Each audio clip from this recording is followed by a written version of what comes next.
So what should you do at the first sign of COVID-19? Well, the first question is, what is the first sign or signs of COVID-19? Well, 82% of the time, it's going to be fatigue. 72% of the time, it's going to be a headache. 40% of the time, you're going to have a fever, which is interesting because you would think that you're going to have a fever 100% of the time, but that's not true. You may have a loss of smell. You may have a persistent cough. You may have a sore throat. And there's a lot of other symptoms. But realize this, just because you have these symptoms does not mean you have COVID-19. There's a lot of different conditions you can have for any one of these symptoms right here. If you do have an infection, what you have to realize is that all of these symptoms are being caused by your own immune system. They're called cytokines, and it's part of your immune defense to fight off a foreign pathogen or invader. These symptoms are not directly caused by a virus. It's your immune system's reaction to the infection.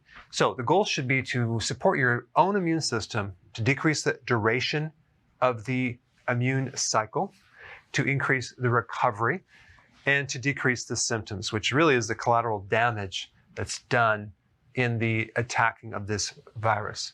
The serious complications from COVID-19 really come from metabolic syndrome, these other health problems, mainly connected to metabolic syndrome, which is insulin resistance. If you're new to my channel, I put some links down below, but most of you know what that is. But this would relate to high blood pressure, heart problems, blood sugar issues like diabetes. All these additional other metabolic problems increase your risk for more serious complications. So, most important, drop your carbs. Start a low-carb diet. Don't start snacking on carbs.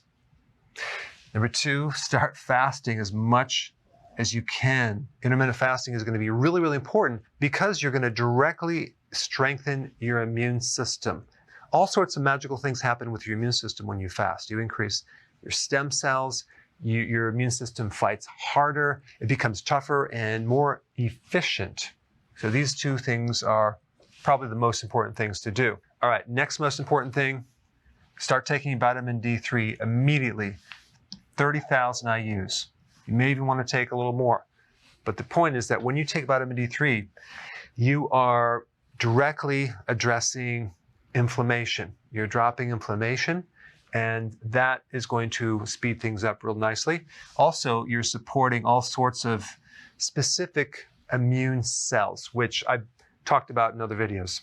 But taking 600 IUs is not going to be enough. You need to take higher amounts. And there's a lot of research on this right now in relationship to dealing with this. I'll put some links down below. Next most important thing, zinc.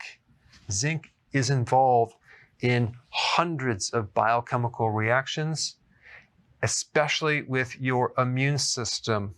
In fact, when you deprive someone of zinc, you pretty much shut down the immune system. So I would recommend taking 200 to 225 milligrams of zinc every single day. The best source of zinc is from shellfish and meat and liver. And when you get your zinc from plant sources, it's not nearly as bioavailable. Next thing is vitamin C. Now, this is debatable whether you should take a food concentrate or a synthetic version in high doses. My viewpoint is that if you get your vitamin C from a food source, you can't go wrong because it's not going to deplete other factors. So I would take a really good food source, about at least 500 milligrams a day, maybe more.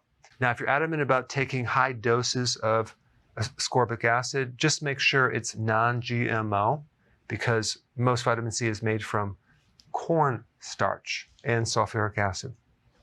All right, next one is to drop your stress. Do whatever you can to drop your stress because stress weakens your immune system. It increases cortisol. Cortisol can suppress the immune system. And so if you're in this state of fear all the time, not healthy. Next thing is to increase your sleep.